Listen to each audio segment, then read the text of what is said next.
This is my love letter to Alcoholics Anonymous. The read time is 10:02. The Sobriety Spider. I was born with cerebral palsy. There are negative undertones about my disability that have shaped my self-worth. I was viewed in pity until I started drinking, but alcohol freed me from the stigma of my disability. Thus, the more freedom I found in drinking, the more I drank. It was the mechanics of my drinking that set me apart from others. The innocence of drinking progressed into a calculated game of bondage until I showed up to Alcoholics Anonymous. I was a loving, smart, and social little boy who strived for independence. My disability forced me to be a critical thinker for the most basic of tasks. In regard to drinking, I bought cans because bottle openers were hard to use. Also, I'd buy long straws for my 40-ounce beers. Next, I'd flip 12 packs on their sides, rip off one side of the box, and have a makeshift cup holder, and transfer the straw. Lastly, I'd crawl into the walk-in shower to urinate until I learned how to transfer to the toilet using a chair. These calculated manipulations seemed so harmless. There were never any warnings that these were the building blocks of alcoholism. I was 16 years old the first time I got drunk. My older brother took me to a sports bar to watch the 49ers play the Cowboys. Before the game started, my brother said, "Give me your sports bottle." He gave me back my cup and said, "Enjoy the game."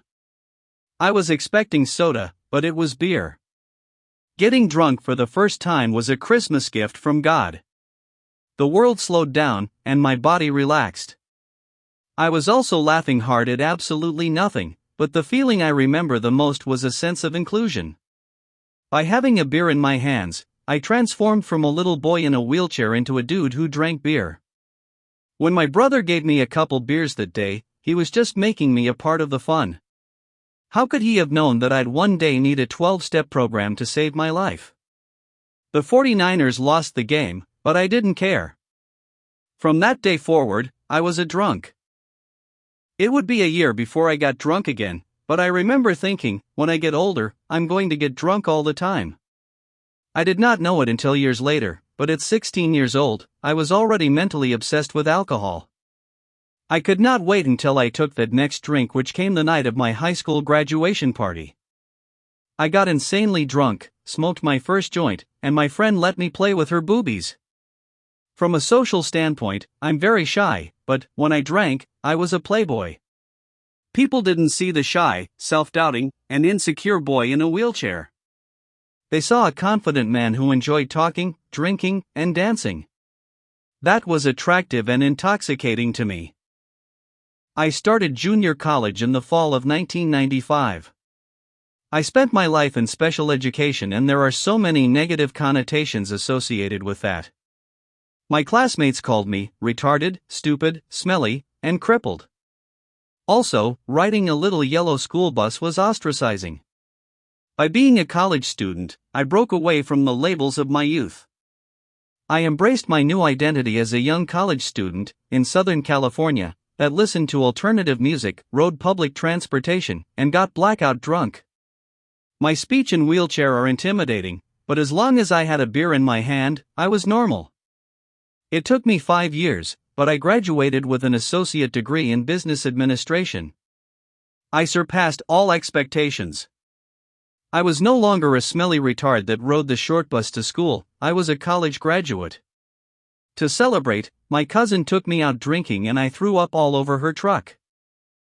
Looking back, at 21 years old I had a college degree and a drinking problem. At the time, however, I was just being young. I had a 4-year gap in my education. During this gap, I was admitted to a university and studied criminal justice. My whole life, my goal was to join the Marine Corps and become a combat pilot or go to college and become a criminal lawyer. At one point during this gap, I got a bad hangover and quit drinking. This period of sobriety was like being in mourning. One day, I went to a house party, and it was as if I never stopped drinking. My cousin asked me if I relapsed and I said, "No, only drug users relapse, I just got drunk again." I was embarrassed and ashamed of myself. I wanted, more than anything, to be sober when I went to a university.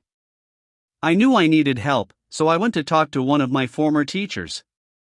He gave me some pamphlets, but I spilled beer on them and never bothered to get more information. I spent the next 3 years using the university bar as a study hall.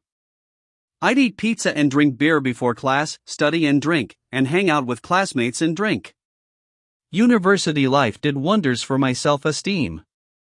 I graduated with a bachelor's degree in criminal justice and was accepted to a master's program a year later. The further I went in my education, the more confidence I had in myself. Graduate school was hard, but I was doing really good. Meanwhile, I was drinking heavily. The difference was that I was now drinking in class.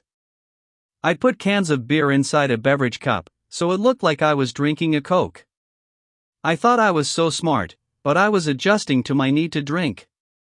A year and a half into the master's program, I was put on academic probation. I was given an alternative to get my grades up and pass the exit exam or be academically disqualified. I crumbled under the pressure. Drinking now became my coping method. I had 2 opportunities to pass this exam, but I was drinking when I should have been studying. I took the exit exam drunk both times and failed. With 1 class left to go, I was academically disqualified from the master's program. I hit rock bottom. I was devastated when I received my disqualification letter in the mail. I was a total failure, and I drank as much as I could to avoid my disappointment. I adopted an identity of a college student for 14 years and now it was gone. Being in college made it acceptable for me to drink. I started living a disconnected life. I worked with different support staff which allowed me to drink heavily. I'd go to a bar with one staff and buy beer at the liquor store with another. It became incredibly draining to wake up in the morning in my own waste and not remember how I got there. After crawling to the restroom to clean myself up, I'd check my phone to see how many drunk texts I had sent the night before and the embarrassing things that I had posted on social media. Next, I checked my bank account to see how much of my food and rent money I spent on drinking and phone sex. In addition, I made my public relations statement about how I was sorry for my actions. After all that, my biggest concern was how I was going to get drunk again. This was the cycle of my life for many years until I showed up to Alcoholics Anonymous. I came to Alcoholics Anonymous 30 days dry and completely defeated.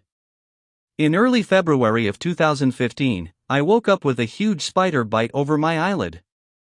After 3 days, my sister drove me to the emergency room. The doctor drained the bite and put me on antibiotics for 12 days. I was told not to drink. I went to the emergency room on March 6th and had an open bar party to go to on March 7th. I started my antibiotics on March 8th and was counting down the days by March 9th. During my first 5 days of sobriety, I couldn't eat, sleep, and broke out in sweats. On day 8, my family and I went to an event in Santa Monica. On the drive home, the sunlight was hitting my face, and I told my sister, I need to get help for my drinking or I'm a dead man. All she said was, I know. Drinking changed my perception of myself, but this 12-step program gave me acceptance about my disability. The biggest compliment I have for this program is that it is an equal opportunity program. I earned my sobriety. For the first 6 months of sobriety, I went to meetings. At 6 months, I got a sponsor and worked the steps. The steps that had a profound impact on me were steps 4 and 5.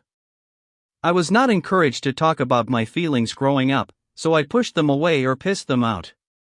I had some deep resentments about my disability in relation to personal relationships, sex, the military, and the damned Dallas Cowboys. I also had a huge resentment about God. My concept of a higher power is rooted in Star Wars movies and Buddhism. I believe in a force that guides all living things, and God, in basic form, is a concept. The process of defining God is a lifelong journey. In addition, God is not in the outcomes of life, God is in the opportunities of life.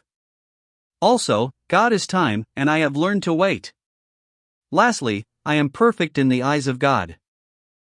I have flourished in sobriety. After my first year sober, I was appointed secretary and served with my sponsor. I also earned another associate degree in administration of justice. Recovery has changed me. It has shown me how to be considerate, respectful, and compassionate, but at the same time, set boundaries. Above all, my disability and alcoholism are structurally connected, because the independence that I found in getting drunk was incredibly intoxicating. However, I found acceptance within myself through Alcoholics Anonymous. Thank you for letting me be of service.